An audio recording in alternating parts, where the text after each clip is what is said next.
จานเท่าไหร่นี่ สำหรับรายการทำเป็นจานละล้าน เพราะน้อยหนาฮูบอกว่าความนัวจากแป้งนัวเนี่ยมันมาจะใส่ กลมกล่อมส้มหวานเค็มเป๊ะ สบายดี ขอต้อนรับท่านเข้าสู่รายการแซ่บติดดาวนัวติดใจกับแป้งนัวกับถ้วยแดงอาชิโนโมโตะพวกเขาจะพาทุกคนมาสัมผัสความครบรสความแซ่บความนัวไปกับอาหารลาวของพวกเขา กับพิธีกรสองสาวที่งามที่สุดในโลกข้าพเจ้าโอเล่รีเลียว แล้วมีนักเลงรับปิ้งเนื้อ ว้าว โอ้ยวันนี้พวกเขาคืองามแท้ มันทำอะไรตีมไหนของวันนี้มองวันนี้ มันใช่นะ อยากเลยเลย จุกมึงน้ำเมย เออ เนาะมื้อนี้เป็นปีใหม่ของพี่น้องสาวเวียดนามและก็สาวจีนพวกเราต้องขออวยพรให้พ่อแม่พี่น้องสาวเวียดนามและก็สาวจีนให้มีความสุขปรารถนาสิ่งใดขอให้ได้สิ่งนั้น เงินทองไหลหลังเข้าน้ำไหลหลังมา โอ้และในวันนี้โบได้มีแต่สองคนเท่าจ้าเขามีแขกรับเชิญสุดพิเศษอีกแล้ว ไม่ถอยอยากเห็นแล้ว เพิ่นเป็น TikTok Go โอ้ เฮ็ดคอนเทนต์เกี่ยวกับการรีวิวอาหารทั่วฟ้าเมืองลาวนี่เพิ่นเป็นรีวิวมาหมดแล้วจ้า โอ้เลิศ เอาเป็นว่าเพื่อไม่เป็นการเสียเวลา ขอเสียงตบมือดังๆต้อนรับน้อยนาชาแนล สวัสดีสวัสดี แนะนำตัวเองเลย นี่หน้าแสงประจันเด้อจากช่องน้อยหน้าชาแนลที่เฮ็ดเกี่ยวกับรีวิวอาหารและก็การแต่งกลิ่น โอ้ มือในตัวโบได้เลย ถามตัวเลย ตัวโบได้เพราะว่าแบบกูรู้ขึ้นมาเอง เดี๋ยวต้องถามกันมาปัจจุบันนี้น้องได้นานนี่เฮ็ดอีหยังอยู่เป็นพิเศษ แน่นอนเนาะเขาก็เฮ็ดเกี่ยวกับรีวิวอาหารและก็การแต่งกลิ่นเนาะแต่ว่าปีนี้จะมีโปรเจกต์ใหญ่แน่นอน ต้องทาติดตามมึงเนาะยังถามได้นะว่าอีอย่างที่เป็นเอกลักษณ์ของอาหารลาว แน่นอนเนาะเอกลักษณ์อาหารลาวก็คือเรื่องรสชาติเนาะเผ็ดส้มหวานแต่ที่ขาดบ่ได้ก็คือความกลมกล่อมความนัว เยอะมากแน่นอนเนาะคันเว้าเรื่องของอาหารนี่หนักความแซ่บความนัวและมื้อนี้น่ะก็เป็นมื้อปีใหม่ของพี่น้องชาวเวียดนามและก็ชาวจีนเขาจะเอามามิกแอนแมทกับอาหารลาวของพวกเขา เป็นอย่างนี้เฮ็ดลาบ โอ้ย กินเอาโซ่เอาลาบ เลิศแต่ว่าก่อนที่จะไปเฮ็ดอาหาร ขอแจ้งกิจกรรมจากทางรายการของพวกเขากันก่อนสำหรับผู้ใดที่ว่าอยากจะได้ของรางวัลจากทางรายการของพวกเขานั่นก็คือกิฟต์เซตจากอายิโนโมโตะ Limited Edition มีเฉพาะในรายการของพวกเขาเท่านั้น 2. หมอสินหนักงามๆจากทางอายิโนโมโตะกิจกรรมง่ายๆเพียงแต่กดไลค์กดแชร์คลิปวิดีโอนี้พร้อมติด Hashtag แซ่บติดดาวนอติดใสแล้วแคปเจอร์หน้าจอนำมาคอมเมนต์ใต้คลิปวิดีโอนี้เพียงเท่านี้ทางก็จะมีสิทธิ์ลุ้นรับของรางวัลจากทางรายการ เล่าเลยว่าของรางวัลมีจำนวนจำกัดฉะนั้นใครที่ว่ากดไลค์กดแชร์หลายกว่าอาจจะมีสิทธิ์หลายกว่ากับมีเนาะอย่าลืมเด้อกดไลค์กดแชร์หลายเด้อตอนนี้เขาไปเฮ็ดอาหารปะอยากเข้าโอเคอ่ะขอวัตถุดิบเลย มาดาและนี่ก็คือวัตถุดิบของพวกเขาในมือนี้นั่นเองจ้าเริ่มต้นกันที่นี่เลยซีนงัวยองัวแล้วก็ตับงัวนั่นเองเนาะตามมาด้วยหอมลาบหอมป้อมหอมบัวหมักเพชรและก็หมักนาวน้ำปลาแดกข้าวคั่วมะเขือผงและก็เกลือนั่นเอง และอีกข่าวมาได้ก็คือแป้งนัวกาถ้วยแดงแป้งนัวคุณภาพเพื่อทุกคนในครอบครัวปลอดภัยมั่นใจเพราะผลิตจากมันต้นวัตถุดิบจากธรรมชาติ โอ้เอาเป็นว่าเขาไปเริ่มต้นทำอาหารในมื้อนี้กันเลย เจ้านะเอาแบ่งหน้าที่กันเลยเด้อ มา ที่นี่คือจะเป็นข่อยแล้วเนาะ มา เดี๋ยวที่ซอย เดี๋ยวเดี๋ยวคนรับได้บอกคีได้มาเดี๋ยวแล้วจะเป็นคนเองคนบอกคนรับเองเดี๋ยวมันจะบอกเลยว่ามีสกิลการคนรับที่แบบว่าเก่งแหงต่อไปเนาะเดี๋ยวเขาจะมาซอยเป็นยองวนนั่นเองเนาะทุกคนสังเกตเบิ่งเลยเนาะสำหรับตอนของพาเมนเขาจะบดซับเนาะเขาจะซอยเป็นตอนน้อยนั่นเองเพราะมันเป็นลาบงัวสเต็ปต่อไปเนาะเขาก็จะมาซอยตับนั่นเองทุกคนนี่จะเอาตอนที่แบบบ่น้อยแล้วกับบ่ใหญ่หลายเนาะจะเอาตอนที่แบบว่าพอดีนี่เองเนาะในระหว่างนั้นโอเล็กก็จะมาซอยแบบเพชรซอยนั่นเองเนาะมาเพชรเขาต้องได้ซอยเป็นตอนน้อยเวลากินกับลาบมันจะมีก็จะว่าเป็นชิคเจอร์ความเผ็ดขึ้นมาตัดนิดนึงจะได้แซ่บแบบกลมกล่อมแบบครบรสดีและขั้นตอนต่อมานะเขาจะมาผัดซีนกันก่อนซึ่งมาซีนเฮาเนาะมันยังดิบอยู่เนาะบ่สามารถที่ว่าจะกินได้เถื่อเดี๋ยวจะเริ่มต้นจากซีนงัวกันก่อนเลยเนาะแล้วก็ซีนงัวแล้วก็จะตามด้วยตับเนาะแล้วก็จะตามด้วยยอนั่นเองเป็นแต่ละขั้นตอนเนาะ เอาไปขึ้นอีกบ่ สำหรับไฟเนาะเขาจะได้ไฟอยู่ในระดับกลางเด้อจะบ่แห้งหลายแล้วก็จะบ่ค่อยหลายอยู่ในระดับกลางก็คือพอดีเลย คือแบบงัวเขาไม่ได้ผ่านโดนอยู่แล้ว แม่ซีนงัวมันจะสุกไว้ก็ซีนหมูนั่นเองเนาะ แต่ว่าก็ต้องให้ไทยสุกนะ แม่ต้องกินสุก บางคนก็กินแบบลาบดิบก็มี ลาบดิบก็มี ส่วนเรามากกินสุกเนาะ เจ้าส่วนวัตถุดิบตัวอื่นเนาะเขาก็ได้มีการซอยแล้วก็เขี่ยไว้เรียบร้อยแล้วเนาะหอมบัวหอมป้อมหอมลาบก็เด็ดเรียบร้อยแล้ว แล้วมักเพชรนิดกับซอยเรียบร้อยแล้วมักน้ำทุกอย่างเครื่องปรุงทุกอย่างก็คือเขาเกี่ยมละหลังจากที่เขาสุกปุ๊บเขาก็จะเป็นเริ่มคุกกิ้งทุกอย่างให้มันเข้ากันนั่นเองอุ้ยตัวนี้กินเริ่มมาแล้ว เริ่มมา กินเริ่มมาละหิวข้าวอีกแล้วสำหรับต่อไปเนาะเขาจะเอาตับลงเลย โอ เนาะ เคเดี๋ยวเขาใส่ต่อไปเลย ตับลงมาเลยอุ้ยทุกคนตอนนี้น่ากินมันอยู่ในสตูดิโอของเขาก็คือกินหอมแหงสังเกตเบื้องตอนตับเนาะมันจะบ่น้อยแล้วกับบ่ใหญ่หลายเพราะว่าตับเวลามันสุกมาแล้วมันจะมีการหดโตเข้าไปอีกเนาะ ว้าว ซอยขนาดนี้คือเป็นขนาดที่แบบพอดีเลยเหมาะกับการเฮ็ดลาบนั่นเอง พอดีพอดีคำ ขั้นตอนต่อมาต่อที่ยอกันเลย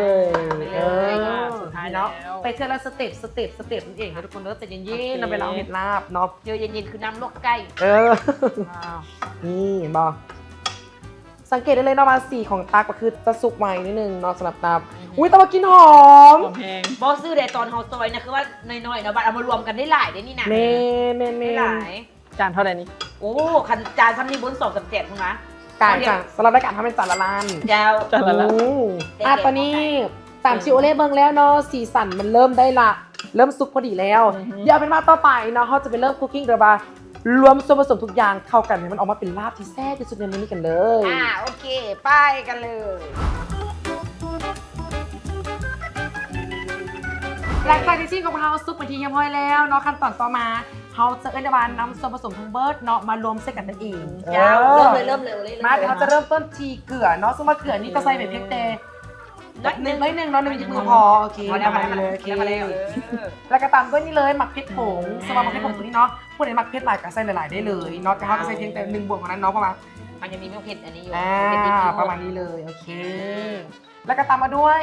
ข้าวขั่วนั่นเองตัวนี้มาบอกเลยว่าใส่หลายๆได้เลยเพราะผู้ใดจะมากินหมูข้าวขั่วเนาะนี่สเต็ปต่อมาน้ำปลาแดกเลยตัวนี้เนาะขาดไม่ได้เลยเด้อทุกคนเด้อตัวนี้มันจะเพิ่มความหอมแล้วก็ความเค็มแบบแปะลิ้นน้อยหนึ่ง เจ้า ใส่ลงไปเลย นี่ เดี๋ยวเอาสิคนก่อน เนาะแต่ว่าเขาบอกกับทุกคนอีกครั้งหนึ่งเนาะสำหรับลาบของเรามันจะมีอีก1 แบบก็คือแบบที่ว่าใส่บีซึ่งว่าตัวนั้นน่าจะเป็นรสชาติที่ว่าขมขึ้นมาในน้อยหนึ่ง เจ้า เนาะแต่ว่ามื้อนี้เขาจะให้เป็นลาบบักนาวเนาะเขาจะได้รสชาติที่ว่ากลมกล่อมครบรสเผ็ดส้มหวานนัวก็คือครบในลาบบักนาวตัวนี้เลย เจ้าแต่ว่าถ้าท่านได้เยอะมากเนาะเฮ็ดอยู่เหือนอยากใส่กับโบเป็นอย่าง แน่ นี่อย่างกับโบพิษมาจ้ะมาตอนนี้เจอบักเผ็ดก็นักหน่อยนึง กินหอมขนาด ได้ไรบ่เอาบ่ โอเคได้แล้วพอดี แล้วก็มีมะนาว บีบมะนาวตัวลงไปนี่ นี่ค่ะโบได้นี่เนี่ยเป็นหนวดกาถ้วยแดงเนาะโบใส่ลายดอกไม่นึง เม็ดน้อยขนาด โอ้ โอ้ โห โหเห็นโบเนี่ยใส่แล้วละลายไปเลย ว้าว เนาะขั้นตอนต่อไปเขาจะนำหอมบัวซอยกับเขาเนาะลงไปเบิดเลยนี่เนาะเพราะว่าลาบนี่ข้าวเสียหอมบัวหลายๆมันจะเห็นแซ่บเนาะแล้วก็ปิดท้ายทีนี่เลยนางเอกของพวกเขาเนาะหอมลาบนี่บัวมีใบนี้ก็คือบอแล้วเลยบอถึกต้องเนาะต้องมีหอมลาบพร้อม กินคือมะหอมแท้ป้าเป็นตะแซ่บเป็นตะนัวขนาดมอร้อยหนาฮูบอกว่าความนัวจากแป้งนัวเนี่ยมันมาตะใส่ อันนี้เขากับโบแน่ใจมันอาจจะเป็นโมโนโซเดียมกลูตาเมตบ่แม่นบ่ แม่แล้วหรือว่าง่ายๆก็คือรสชาติความนัวนี่มันมาจากกลูตาเมตนั่นเองซึ่งกลูตาเมตเนาะก็เป็นกรดอะมิโนชนิดหนึ่งที่มีในทั่วไปเลยของวัตถุดิบธรรมชาติหรือเอาง่ายๆก็คือตัวอย่างเซนเมนสาหร่ายคอมบุแต่ว่าความพิเศษของรสชาติความนัวในแป้งนัวกาที่แดงของพวกเรานั่นก็คือจะมีรสชาติที่ว่ากลมกล่อมละลายง่ายนัวไว้และก็นัวทันใจแหงนั่นเอง คือกันกับลาบมื้อนี่แหละใส่ปุ๊บละลายปั๊บนัวทันใจอีหลีกับแป้งนัวกาถ้วยแดงแซ่บครบรสนัวทันใจมีคุณภาพเพื่อทุกคนในครอบครัว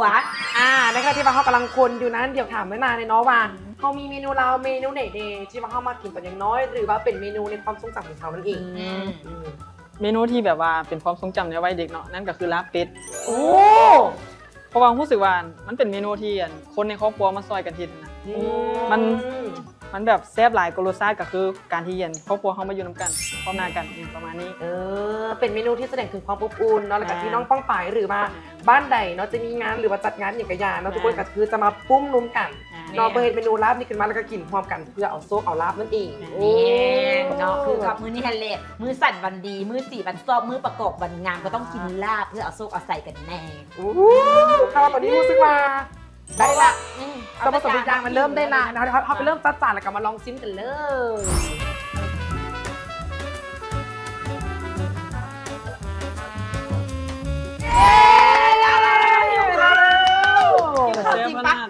มาเดี๋ยวตอนนี้เราจะมาซิมลาบกับเราในนี้กันเลย มาเริ่ม อุ้ยมาเริ่มไม่ขอแน่เนาะซึ่งว่าสีสันเนี่ยโคตรเป็นตาเสียบเลยส่วนไหนก็ได้ฝีมือตัวเอง มาลองซิมเบิ่งน้ำกัน โอเคเดี๋ยวมาลองซิมมือน้ำกันมา อืม 1 2 3ไปกลุ่ม จะ กล กล ม ม แห้ง กลมแห้ง หอมนัวกลมกลมส้มหวานเค็มเตะครบรสเลยแล้ววันนี้ก็ได้อิ่มเอ็มรสชาติของลาบที่ว่าแซ่บหอมกลมกล่อมครบรสกับไปทีพอยแล้วเดี๋ยวมาถามน้อยหน้ากันเองว่าวันนี้เรามีความรู้สึกตัวไหนเนที่ว่าได้มาความเผ็ดอาหารในรายการของพวกเรา รู้สึกมวนหลายเนาะแต่ปกติแล้วเขาจะแต่งกินแต่ผู้เดียวนะคันนี้2คนนี้ไปแต่งกินเอาคือสิแซ่บ โอ้ยไม่น่าส่วนเด้อพร้อม แม่แล้วพร้อมแหงเนาะแต่ว่าก่อนที่เขาจะไปปิดรายการขอย้ำกิจกรรมกันอีกครั้งหนึ่งกันแล้วกันเด้อสำหรับผู้ใดที่อยากจะได้ของรางวัลจากทางรายการของพวกเรานั่นก็คือกิฟต์เซตจากทางอายิโนโมโตะเป็นกิฟต์เซตลิมิเต็ดอีดิชั่นมีเฉพาะในรายการของพวกเราเท่านั้นเลยนอกและอีกหนึ่งรางวัลก็คือเป็นหมอชิ้นดาดงามๆจากทางอายิโนโมโตะเลยทุกคนผู้ใดที่มาอยากได้ฟังทางนี้เลยกติกาง่ายๆเนาะเพียงแต่กดไลค์กดแชร์คลิปวิดีโอนี้พร้อมติดแฮชแท็กแซ่บติดดาวโนติสใสแล้วแคปเจอร์หน้าจอนำมาคอมเมนต์ใต้คลิปวิดีโอนี้เพียงเท่านี้ท่านก็จะมีสิทธิ์รุ่นรับของรางวัลจากทางรายการ ตอนนี้ก่อนจะลากันไปเขาจะให้แขกรับเชิญของพวกเรานี่นะฝากผลงานกับทางรายการของพวกเรากันก่อน โดยขอฝากช่องทางน้อยหน้า Channel เด้อทั้งเพจ Facebook และก็ TikTok เพราะว่าเขาสิมีกิจกรรมหรือว่าโปรเจกต์ไงปีนี้แน่นอน เพราะว่าเขาจะเฮ็ดคลิปยาวขึ้นเนาะและที่เพิ่มเข้ามาก็คือการท่องเที่ยว น่าสนใจ แล้วในมื้อนี้เราทางรายการของพวกเขาก็มีกิฟต์เซตเล็กๆน้อยๆมามอบให้เนาะนั่นก็คือเป็นกิฟต์เซตจากทางอายิโนโมโตะลาวเนาะเป็นกิฟต์เซตลิมิเต็ดอีดิชั่นมีเฉพาะในรายการของพวกเขาเลยมอบให้เลยเด้อ เจ้า และนอกจากนั้นพวกเขายังมีอาญิแพนด้ามามอบให้นะฮักบนนี้นะ นะคะ นุ่มๆเอาไปนอนกอดเด้อหนาวแล้วสำหรับมื้อนี้รายการแซ่บติดดาวนัวติดใจกับเป็นนัวกาถ้วยแดงอานิโนโมโตะได้จบลงแล้ว แต่ก่อนจากลากันไปพวกเขาต้องขออวยใจให้พรให้กับพ่อแม่พี่น้องชาวจีนและพ่อแม่พี่น้องชาวเวียดนามที่กำลังเฉลิมฉลองปีใหม่กันอยู่ขอให้เงินท้องไหลหลังเขาน้ำไหลหลังหมาหาน้อยให้ได้หลายหาหลายแห้งได้หลายขึ้นเตย และก็อย่าลืมเนาะติดตามรายการของพวกเขาได้เด้อว่า EP ต่อไปแขกรับเชิญจะเป็นไผและเมนูอาหารพวกเขาจะมาเฮ็ดหยังอย่าลืมติดตามเด้อแล้วก็อย่าลืมกดไลค์กดแชร์เพจรายการของพวกเขาแน่อย่าลืมติดตามเบิ่งคอนเทนต์ของอายุโนโมโตะลาวได้เนาะอยู่ที่ Facebook Fanpage อายุโนโมโตะลาวเด้อสำหรับวันนี้พวกเขาขอตัวลาไปก่อนพบกันใหม่ใน EP หน้าสำหรับวันนี้ สบายดี